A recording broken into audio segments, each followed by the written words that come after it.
Hello everyone, welcome to another mini blog.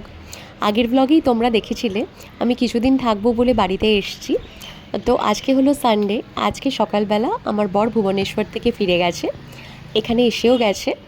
আজকে রাতেই বাড়ি চলে যাব। তো আজকে সকাল সকাল স্নান হয়ে গেছে, ভাবলাম যাই একটু ছাদে যাই। অনেক দিন ছাদে আসা হয় না। এই ইয়ার জানুয়ারিতে লাস্ট ছাদে এসেছিলাম, তারপর আজকে আসলাম। আর ভাবলাম একটু ব্লগও বানাই, তোমাদের সঙ্গে শেয়ার করি।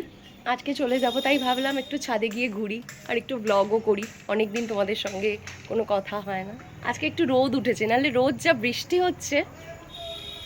এই ছাদে আমার অনেক স্মৃতি, অনেক অনেক মানে অনেক, ছোটোবেলা থেকে বড়োবেলা অনেক স্মৃতি।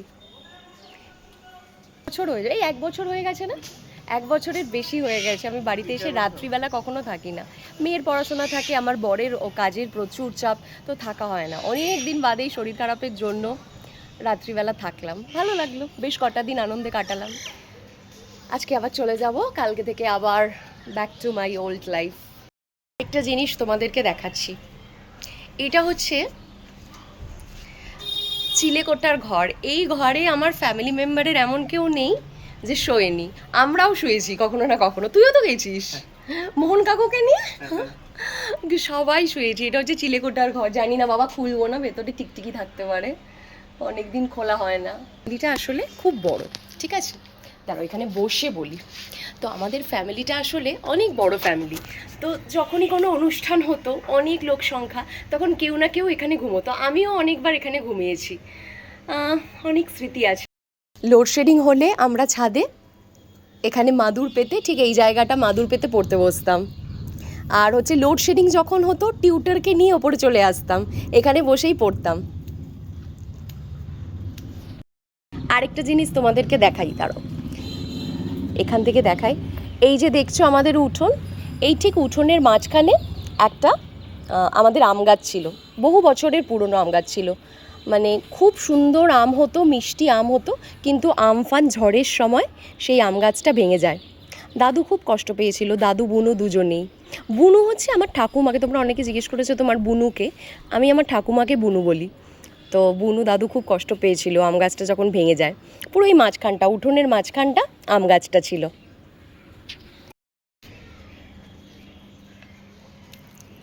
আর শীতকালে শীতকালে কি করতাম, বাথরুমে শ্যাম্পু করতে না খুব কষ্ট হতো।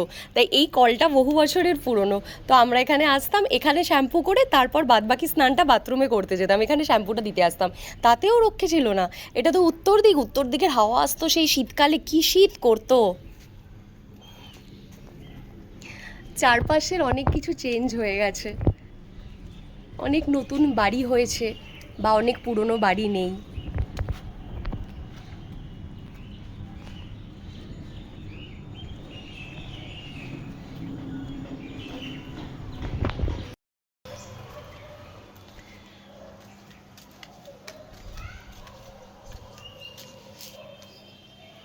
বসি এই জায়গাটা। আজকে তো বাড়ি চলে যাব, কালকে মেয়ের যদিও স্কুল নেই, কালকে শহীদ র্যালির জন্য আপ টু ক্লাস 2 ওদের স্কুল থেকে ছুটি ডিক্লেয়ার করেছে। তো একদিন একটু রেস্ট নেওয়া যাবে, এটা একটা ভালো জিনিস।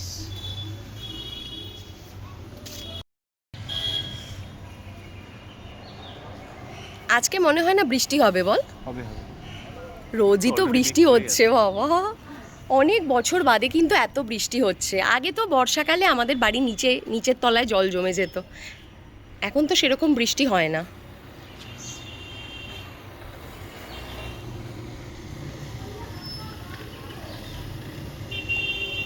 এটা হচ্ছে আমাদের পাড়ার রাস্তা। তোর বাড়ি দেখা যেত না হ্যাঁ, আগে, মানে অনেক আগে বলছি, মানে আমাদের জন্মের আগে। হ্যাঁ, জন্মের পরেই ইনফ্যাক্ট আমাদের জন্মের পরেও। হ্যাঁ, তো হচ্ছে আমার শ্বশুর বাড়ি আর বাপের বাড়ি দেখা যেত। এখন মনে হয় ওয়াকিং ডিস্টেন্স 15 মিনিটস হবে আমার আর তোর বাড়ি।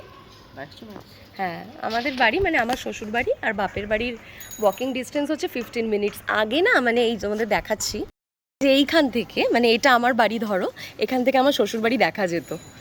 মানে এতটাই, মানে এই গাছপালা এইসব বাড়ি ঘর কিচ্ছু ছিল না, তো পুরো দেখা যেত। এখানে ধান জমি ছিল না, এখানে ধান জমি ছিল, সব দেখা যেত। তো তখন হেঁটে হেঁটে ভেতরদের রাস্তা দিয়ে শ্বশুরবাড়ি আর বাপের বাড়ি যাতায়াত চলতো মানুষজনের।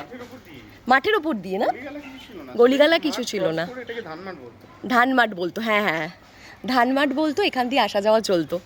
এই এক্সটেনশন লাইনের নিচ দিয়ে জাস্ট ক্রস করলে। আচ্ছা আচ্ছা। তো এখন তো বাড়ি ঘর হয়েছে, রাস্তাঘাট হয়েছে। করমচা নিতে আসবে। কোথায় করমচা গাছ ছিল? সামনে বাঁশবাগানের এখানে। জোরে বল, একটু জোরে বল। এই বাঁশবাগানের এখানে। বাঁশবাগানের এখানে করমচা গাছ ছিল? আচ্ছা। আমরা সবাই মিলে আসতাম, জানতাম যেখানে করমচা পাওয়া যায়। ধানমাট ক্রস করে এক্সটেনশন লাইনের নিচ দিয়ে করমচা নিয়ে আবার পালিয়ে যেতাম। তো এই যে ওপরের যে ছাদটা দেখছিস, এর ওপরেও রেলিং দেওয়া ছিল, আর এখানে একটা সিঁড়ির মতো করা ছিল। বাট তারপর কেন কি জানি কেউ, বাচ্চারা যাতে, বাড়িতে যেহেতু এত ছোট বাচ্চা ছিল না, তাই জন্য কেউ যাতে ওপরের ছাদে না উঠে যায়, সেই জন্য ওই রেলিং ফেলিং ইয়ে করে সিঁড়ি রিমুভ করে দেওয়া হয়েছে। এই ওপরের ছাদটাও ছিল, উঠতো, অনেকে উঠতো ওই ছাদটায়।